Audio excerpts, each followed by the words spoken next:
আসসালামু আলাইকুম। জাতির জনক বঙ্গবন্ধু শেখ মুজিবুর রহমানের নাতনি tulip Siddiqui British city minister ছিলেন। সেই পদ থেকে উনি পদত্যাগ করছেন। ওনার পদত্যাগের খবর জানার পর বিএনপি জামাতের পক্ষ থেকে যার পর নাই ট্রল করা হচ্ছে, যার পর নাই মিথ্যে গুজব ছড়ানো হচ্ছে। এমনকি জামাতের আমির পর্যন্ত একটা বক্তৃতায় বলতেছেন যে আমাদের বাংলাদেশি বংশোদ্ভূত মিনিস্টার একজন পদত্যাগ করেছেন, এটা আমাদের জন্য লজ্জার। এটা নাকি তার জন্য লজ্জার। কতটা লজ্জাবতী মানুষ এখন চিন্তা করেন, যিনি দেশের জন্মের সাথে বিরোধিতা করে বেহায়ার মতো এখনো রাজনীতি করে যাচ্ছেন, ওই দল করে যাচ্ছেন এখনো, উনি বলছেন এটা নাকি তার জন্য লজ্জার। আবার বিএনপির তরফ থেকেও ছোটখাটো করে ট্রলমল করা হচ্ছে। এখন একটা কথা বলি, উনি যে পদত্যাগ করছেন, ওনাকে পদত্যাগ করতে কি কেউ বাধ্য করছে? ওনাকে কেউ বলছে তোমাকে পদত্যাগ করতে হবে?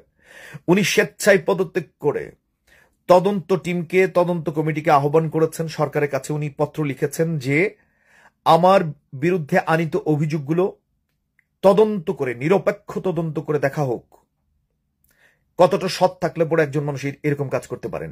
এবং উনি পদত্যাগ করেছেন এই জন্য যে কেউ যেন বলতে না পারে যে আমি তদন্ত কমিটির উপর প্রভাব বিস্তার করেছি মন্ত্রী থেকে, এই জন্য মন্ত্রিত্ব থেকে আমি পদত্যাগ করলাম। কত বড় মনের মানুষ হতে পারে। এবং তদন্ত করে দেখা গেছে ওনার বিরুদ্ধে যতগুলো অভিযোগ আনা হয়েছিল সবগুলো মিথ্যে বানোয়ার ছিল, একটা অভিযোগও সত্য প্রমাণিত হয় নাই।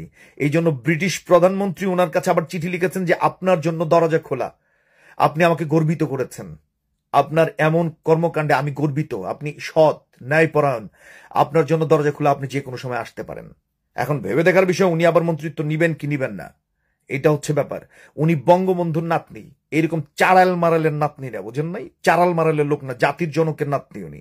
উনার রক্তের মধ্যে, উনার জেনেটিক কোডের মধ্যে রাজনীতি আছে, সততা আছে, ন্যায়পরায়ণতা আছে। এরকম চোর না যে খাম্বা গাইরে চুরি করে গেছি গা, এইরকম নয়। উনাকে নিয়ে কথা বলার সময় হিসাব করে বলা উচিত। উনি বাংলাদেশিদের গর্ব, উনি বাঙালিদের গর্ব। আমরা ওনাকে নিয়ে গর্ব করতে পারি। এমনকি আরেকটা কথা বলি, উনার ভিতরে যতটুকু শিক্ষাগত যোগ্যতা আছে, রাজনৈতিক যোগ্যতা আছে, উনি যতটা সৎ ন্যায়পরায়ণ, এগুলা দিয়ে উনি ব্রিটিশের মধ্যে নাম করা একজন সংসদ সদস্য। উনি ব্রিটিশের মধ্যে, সারা ব্রিটিশের মানুষ ওনাকে চেনে, কি ইংলিশ বলেন, কি বাঙালি বলেন, কি হিন্দি বলেন, সবাই ওনাকে চেনে। উনি এতটাই নাম কুড়িয়েছেন, উনি যে কোনো সময় ব্রিটিশ প্রধানমন্ত্রীও হতে পারেন। শুধু শুধু ওনাকে নিয়ে ট্রল করে নিজে কলঙ্কিত হয়েন না। উনি গর্বের, ওনাকে গর্বের জায়গাতেই রাখেন। ওনাকে নিয়ে গর্ব করা যায়, ওনাকে নিয়ে ট্রল করা যায় না। যত সব, লজ্জা করা উচিত আপনাদের ওনাকে নিয়ে ট্রল করার আগে।